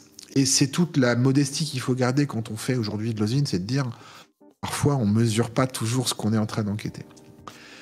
Et le troisième danger, on en parle moins, mais il faut quand même le rappeler, c'est que sur certains sujets, il peut y avoir aussi des enquêtes de police en cours. Et aujourd'hui, venir bousculer une enquête en cours sur lesquelles il peut y avoir simplement des gens qui sont infiltrés, c'est pas le grand mot, mais qui sont sur des sujets sensibles, qui ont pris des risques pour obtenir des informations sur lesquelles on a besoin, surtout que l'information ne disparaisse pas. Débarquer comme un chien dans un jeu de quilles en OSINT sans protection sur un sujet où il y a une enquête, c'est le risque de faire planter l'enquête parce qu'on va faire trop de bruit et puis la cible va se cacher, va effacer l'information, ou parce que ça va créer un problème réglementaire sur l'obtention de l'information si c'est pas fait dans les règles, et puis derrière n'importe quel avocat pourra faire sauter par exemple une information qui a été mal obtenue. Donc il y a des conséquences sur certains domaines et une dangerosité, alors qu'elle soit physique ou qu'elle soit réglementaire, à faire ça n'importe comment. Donc oui, bien sûr, quand on fait de l'OSINT, il ne faut pas le faire n'importe comment.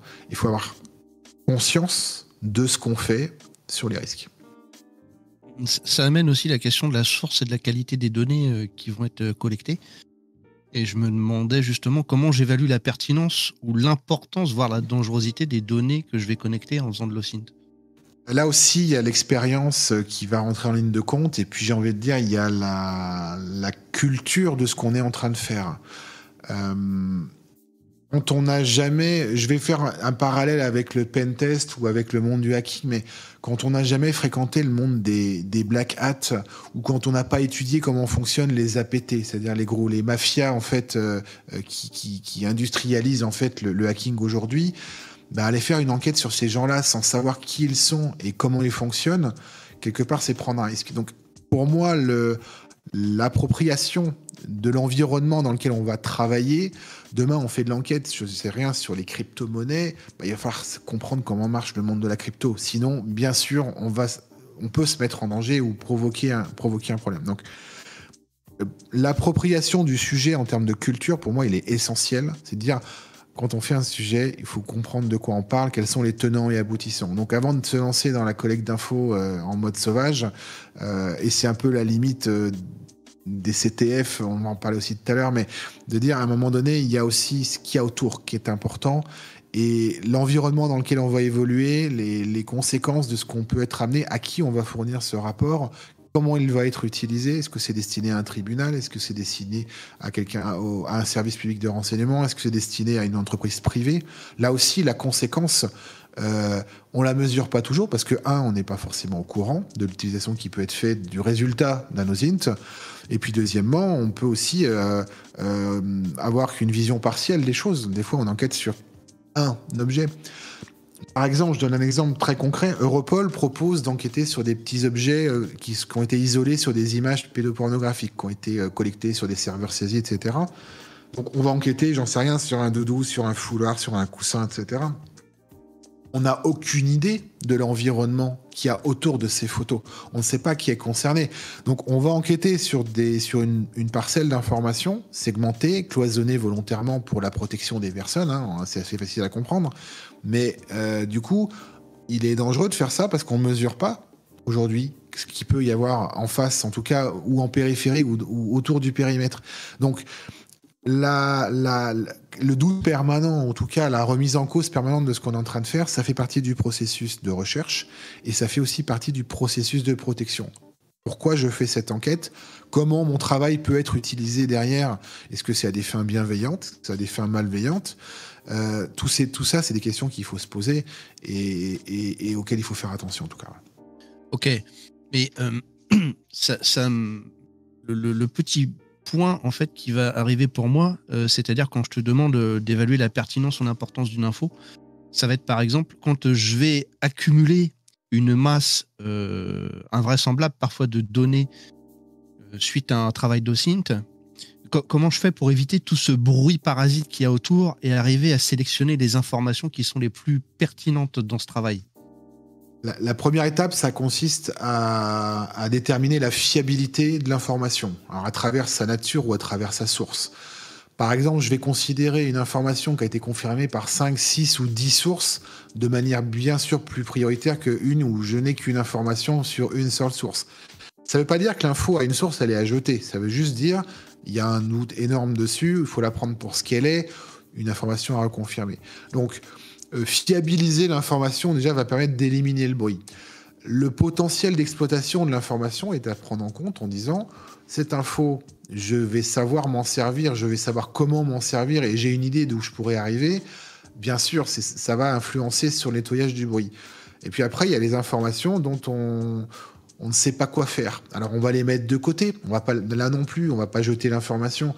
On va simplement dire, dans le temps qui m'est imparti, je vais privilégier les infos chaudes, c'est-à-dire celles où je pense qu'elles sont pertinentes, et puis je vais mettre de côté pour, si vraiment il me reste plus rien à la fin, je traiterai éventuellement les informations froides. Donc, tout le travail d'élimination du bruit, c'est la pertinence de l'info, à quel point elle est reliée à mon information initiale. Est-ce que j'ai 1, 2, 3, 4 pivots? Quel est le degré de séparation de l'information? Quel est son potentiel d'exploitation derrière? Et à quel point, quelque part, elle est distante de l'information à laquelle je souhaite arriver, si tant est que je sache où je veux aller. Parce que là aussi, il y a soit je cherche une info précise, soit je cherche à collecter un maximum d'informations sur un sujet. Quelque part, la nature de l'enquête que je suis en train de faire va déterminer plusieurs méthodologies possibles. Je ne vais pas faire la même chose si je cherche une info précise ou si je cherche à acquérir un maximum d'infos sur un sujet. Donc là aussi, la méthodologie, elle est aussi en fonction de l'OSINTER, de sa manière de travailler, des outils qu'il a l'habitude d'utiliser. Donc, mais la pertinence de l'information, il y a son degré de proximité entre d'où je pars et où je vais, qui va être aujourd'hui la plus importante, et surtout le nombre de sources, et surtout sa combinaison avec d'autres sources et d'autres informations de même nature qui vont permettre de dire, OK, ces 2, 3, 4 informations que je viens de collecter, elles sont corrélées, elles se confirment par plusieurs sources les unes les autres, donc elles forment une espèce de pack d'informations qui devient une information que je vais réinjecter dans mon processus de recherche. Donc, on va aller chercher des atomes, on va en faire des molécules et on va les réutiliser. Quelque part, on va structurer. On va parler de carte mentale. C'est un sujet qu'on retrouve très souvent dans la recherche OSINT. C'est la représentation visuelle, quelque part, de l'information qu'on collecte. Et c'est ce que je dis.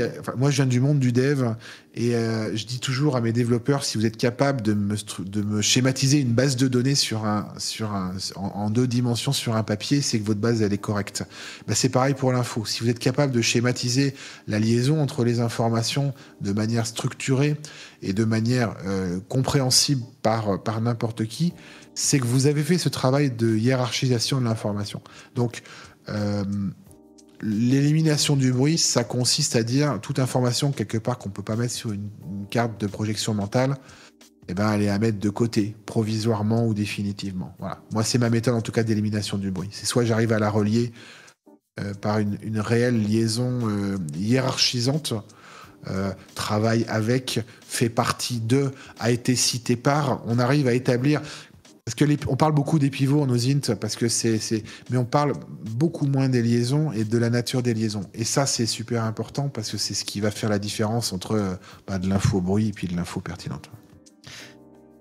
Alors, tiens, parfait. Là, ça trollait un petit peu dans le chat en citant le Gorafi, par exemple, ou François, qui est un média différent. Est-ce que tu peux justement sélectionner des sources qui ne sont pas exactes, on va dire, hein, ou complètement satiriques, par exemple, qui sont en général à l'envers de quelque chose. Ou voire même sélectionner, je sais pas moi, des médias avec des positions politiques, tu vois, des visions différentes, et te servir de ça et de l'orientation supposée de la source pour déduire quelque chose ou pour t'appuyer certains éléments. Est-ce que tu peux faire ce genre d'inférence un peu large? Le problème de faire ça, c'est que généralement, on va parler globalement de désinformation sur certains sujets. Alors, orienté, je rentre pas dans les considérations politiques, je te l'ai dit en début de... Bien sûr, oui, c'est pas la question. Donc, je nommerai aucune source sur ce sujet-là. En revanche, oui, bien sûr, il y a des médias dont on sait clairement aujourd'hui qu'ils font de la désinformation. Le problème de ces médias-là, c'est qu'ils vont généralement déformer des faits existants et voire avérés, et ils vont y injecter de la désinformation. Donc, ils vont travailler souvent sur la forme autant que sur le fond, et c'est ce qui en fait la dangerosité. C'est que souvent, c'est basé sur des faits réels qui sont parfaitement vérifiables, et c'est la manière de les présenter ou l'interprétation qu'on va leur en donner qui va en faire de la désinformation. Et quelque part, plus c'est... Le Gorafi est un excellent exemple parce qu'il pousse le trait à son paroxysme où on a zéro doute sur le fait que ce qu'il raconte est une gigantesque bêtise. N'empêche qu'à chaque fois, c'est une information dont on a déjà entendu parler.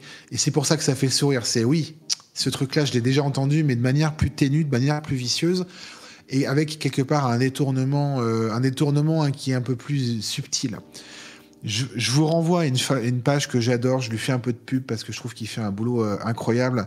C'est la page de Dimitri Albi qui s'appelle « Les complots faciles pour briller en société ». Si vous ne suivez pas ce que fait Dimitri sur LinkedIn, sur Twitter, il pousse l'humour sur ces sujets. Il a pas trop de limites d'ailleurs, je trouve ça assez génial qu'il ne se donne pas de limites là-dessus. On se connaît bien avec Dimitri, je lui passe le bonjour. Allez suivre ce que fait Dimitri, mais... Dimitri, il a une histoire sympa. Je vous fais l'anecdote parce qu'elle est sympa. C'est que il a un lien familial avec l'Ukraine depuis toujours. Et en fait, son combat sur la désinformation sur ces sujets-là a commencé bien avant la guerre en Ukraine, depuis 2014. Hein. Il se bat pour ça. Et il est arrivé à la conclusion de dire il y a de la désinfo russe. Tout le monde le sait sur ce sujet-là. Et il y a de la désinformation générale au niveau du complotisme en général. Et il s'est dit, parler avec un complotisme, il y a une expression qui dit, c'est comme jouer aux échecs avec un pigeon. Le pigeon va se balader sur l'échiquier, renverser les pièces, sécher partout. Et c'est exactement ce qui se passe quand on parle dans la sphère complotisme. Et il a dit, le seul moyen aujourd'hui, pour moi, d'avoir un combat efficace contre cette désinformation en général, c'est de pratiquer l'humour. Et quoi de mieux que l'humour aujourd'hui pour... tenter de faire prendre un peu conscience que la désinfo, ça existe, et que plus c'est gros, plus ça passe. Et le Gorafi a un peu le même credo. Donc voilà. Pour revenir à l'OSINT aujourd'hui, oui, bien sûr, vérifier l'info, ça fait partie des... Ouais, c'est important le sachoir, ça fait partie des expressions qu'on utilise de plus en plus, mais il y a aujourd'hui, bien sûr, des médias qui pratiquent la désinformation. Il y a des États qui pratiquent la désinformation. L'État français pratique la désinformation. Je veux dire, ça fait partie aujourd'hui du sport national dans le monde du renseignement, bien sûr. Encore une fois, tout est question de prisme. Je pense qu'il y a aujourd'hui des médias qui sont persuadés des informations qui sont diffusées parce qu'elles s'en sont convaincues, parce que la mouvance dans laquelle elles gravitent est profondément convaincue que ces informations sont justes. Donc il y a aussi la notion de prisme et de subjectivité. Quelque part, l'OSINT va permettre aux citoyens qui est confronté à ces infos de s'émanciper un peu aussi de ces grands mouvements en disant bon voilà, je lis ça, c'est vrai, c'est faux, je vais me faire une idée, je vais aller rechercher si est-ce que cette photo est vraie, est-ce que cette phrase a réellement été dite par cette personne à ce moment-là, est-ce que ce film-là qu'on me présente comme étant, j'en sais rien, la dernière manif qui a lieu à Paris, est-ce que ça c'était vraiment au même endroit ou pas. Quelque part, c'est des outils, ou en tout cas c'est une possibilité d'émancipation qu'on donne à tous pour aller remettre en doute.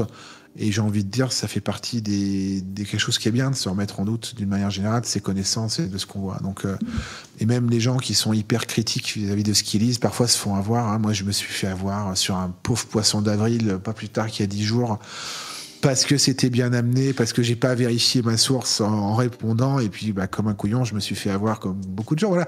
Donc, même quand on a un œil attentif à ça, on peut se faire intoxiquer, on peut se faire désinformer, parce que des fois, on prend des raccourcis. Et ça, l'OSINT, ça permet quand même de limiter un peu les dégâts.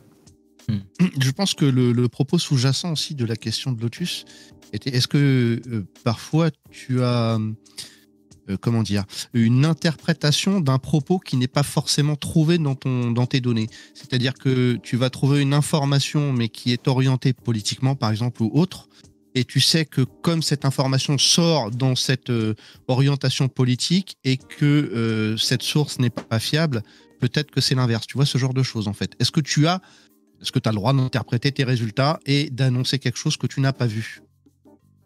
À partir du moment où on fait une analyse sur une information, il y a forcément une interprétation personnelle qui se met en ligne de compte.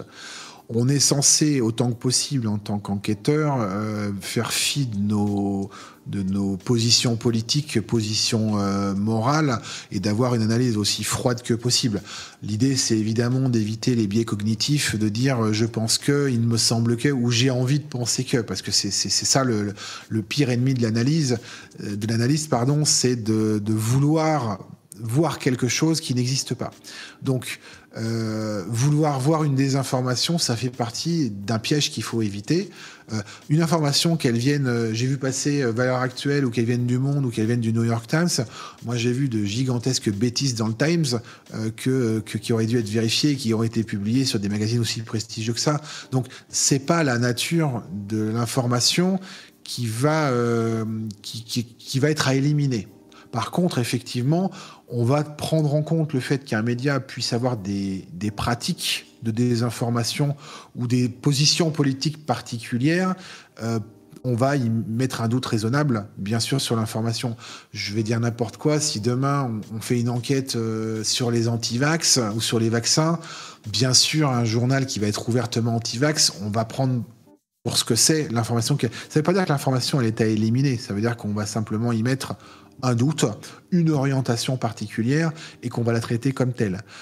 Ce n'est pas normalement pas censé influer sur l'analyse, mais c'est là que l'esprit humain et quelque part la nature de l'OSINTer peut rentrer en ligne de compte. Ok.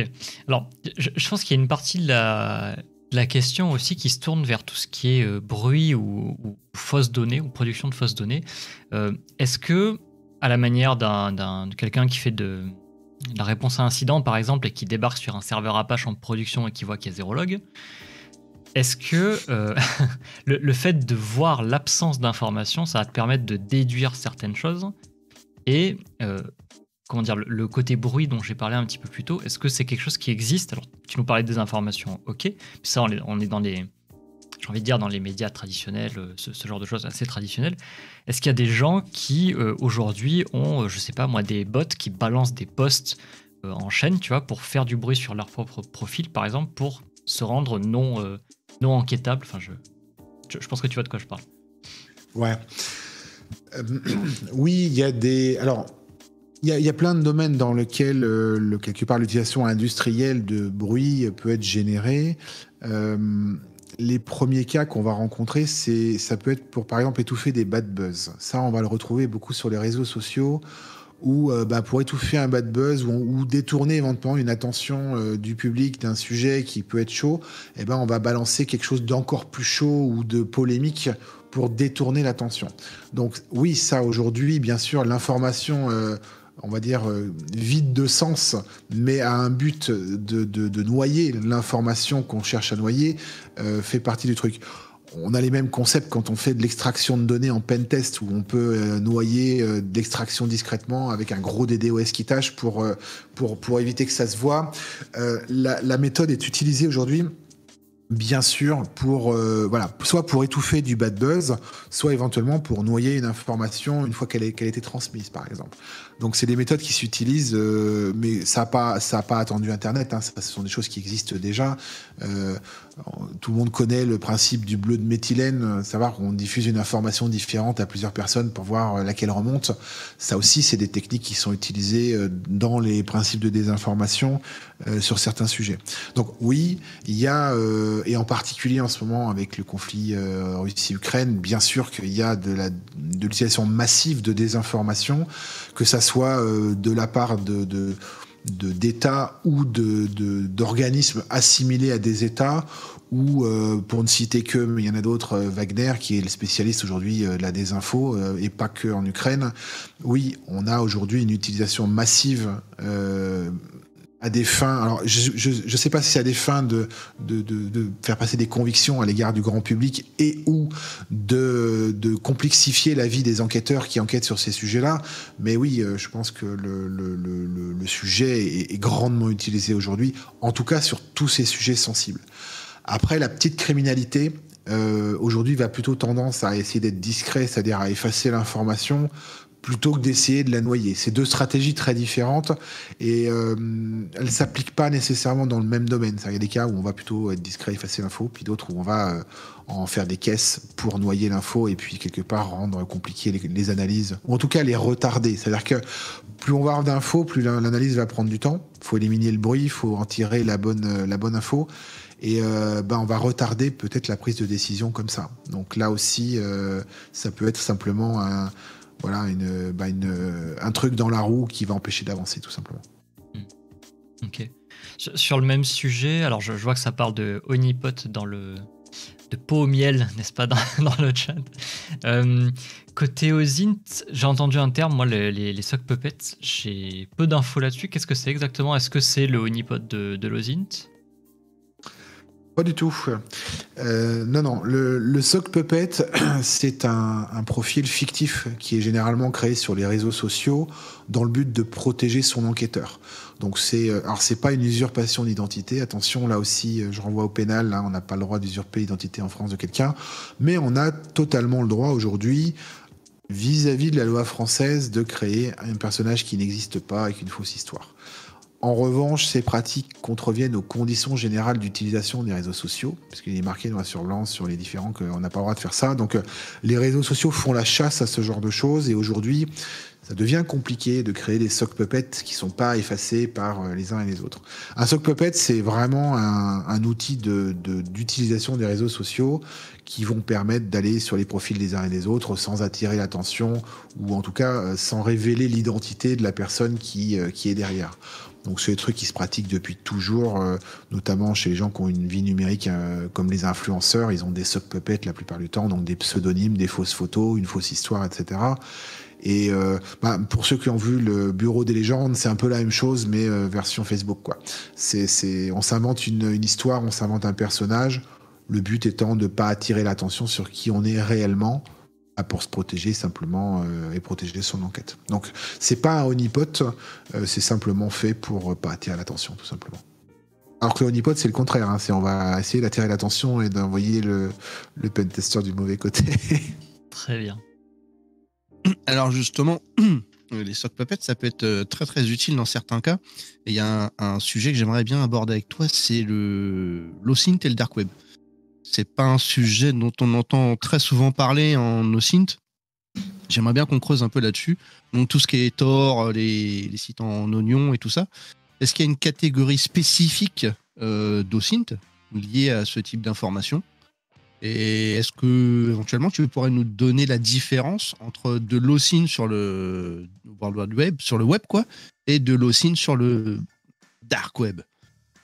La plupart des ressources sur lesquelles on va enquêter sur le dark web, elles sont souvent en source fermée. C'est-à-dire qu'il va falloir accéder à des sites. Déjà, il va falloir trouver l'adresse en .onion. Il n'y a pas beaucoup de moteurs de recherche aujourd'hui sur le dark web. Il y en a 2-3 qui marchent plus ou moins bien. Bon, c'est pas hyper pertinent. La plupart des adresses de contenu en .onion, elles se fournissent, elles se cooptent ou elles se transmettent. Donc déjà, à partir du moment où il faut se faire parrainer pour rentrer sur un forum sulfureux, on n'est plus en source ouverte. Donc déjà, la notion d'OSINT même, quelque part, elle disparaît un peu avec le dark web. Après, on peut être amené à faire des enquêtes sur le dark, sur tout un tas de sujets, généralement des sujets criminels, puisque c'est ça qu'on va aller chercher sur le dark. Et là, oui, quelque part, on va galvauder un peu la notion d'osint en disant, bah oui, s'il faut que je m'inscrive ou que je me fasse parrainer ou quelque part que je me fasse intégrer dans une communauté pour accéder à des données, on considère dans certains médias que ça fait partie de l'osint. En tout cas, ça fait partie de la recherche de renseignements. La difficulté va être que, j'allais dire, encore plus que sur le web, la désinfo et la non-vérification des sources, parce que c'est moins d'1% de la data, le dark web. Donc, quand on trouve une info sur une source, trouver une seconde source qui va confirmer l'information, c'est très compliqué. Et du coup, on est quand même en eau trouble en permanence on n'est jamais sûr de ce qu'on va trouver. Et puis, surtout, on est dans un environnement de personnes dont on ne connaît absolument pas les intentions quand ils publient une information. Donc c'est compliqué. Les analyses dark web sont très compliquées. Elles sont vraiment soumises à caution permanente de tout. Les outils, il n'y en a pas beaucoup. Donc c'est compliqué techniquement, c'est compliqué d'un point de vue analyse. Et puis on est sur des sujets ultra sensibles sur lesquels il faut se protéger en permanence, techniquement d'une part, et puis d'un point de vue comportement d'autre part. Donc tu parlais de Tor. Aujourd'hui, Tor, un réseau décentralisé qui permet un relatif anonymat sur les ressources qu'on va consulter, à partir du moment où on n'est pas à notre sortie, bien sûr. Accumulé généralement avec un VPN pour être sûr quand même que, quoi qu'il arrive, on ne puisse pas remonter jusqu'à l'IP que vous utilisez. Et puis après, on va aussi avoir la nécessité, on a en face de nous des gens, vraiment les gens qui ont des marketplaces de vente de drogue ou d'armes sur le darknet, ce sont des criminels. Si ils se rendent compte qu'il y a une enquête sur eux, par exemple, ils vont réagir, ils vont pas rester sans rien faire. Donc la nécessité d'être vraiment extrêmement prudent sur ce qu'on fait quand on va enquêter sur ce type de sujet, ce qu'on appelle l'OPSEC, donc les opérations sécurisées, où au-delà du VPN et du Tor, il va falloir aussi faire attention à ce que son empreinte de navigateur reste neutre, de changer la langue, le type de navigateur, la langue, la résolution d'écran à chaque fois qu'on va changer de sujet. Encore une fois, l'idée, c'est de passer sous les radars et de ne pas être détecté dans ce qu'on est en train de faire. Encore, je reviens à ce qu'on disait tout à l'heure, pour pas se mettre soi-même en danger, pour pas que ce sur quoi on enquête disparaisse parce que quelqu'un s'est rendu compte qu'on enquêtait dessus. Voilà, toutes les actions qu'on peut mener pour s'anonymiser, rester discret et collecter de la donnée avec le doute raisonnable qu'il faut mettre sur chaque donnée qu'on va avoir sur le dark. C'est compliqué le dark web.